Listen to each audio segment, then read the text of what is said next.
Welcome to another unboxing from the Perth Mint.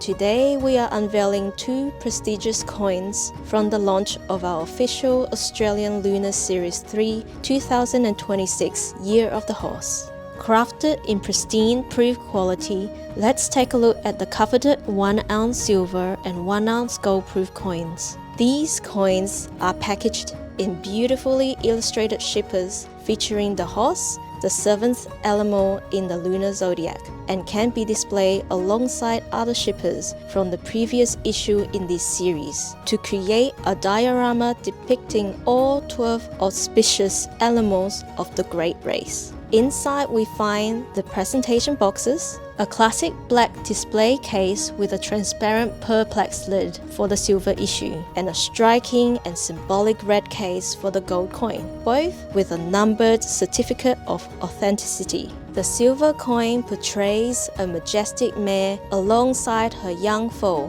both depicted with elegant manes in a striking galloping stance. The gold coin portrays a horse with elevated hooves, displaying strength and poise. The background includes an image of mountainous landscape and grassland. Both coins include the Chinese character for horse and the Perth Mint's P mint mark. Issued as Australian legal tender, they feature the then-throne effigy of His Majesty King Charles III on the obverse. Stunning collectibles for all those who followed the Australian Lunar Series, or valuable keepsakes for people born in the Year of the Horse, these remarkable coins are subject to extremely limited availability. With a mintage of just 7,500 for silver and 2,500 for gold, we recommend ordering soon, either from the Perth Mint shop or online at perthmint.com.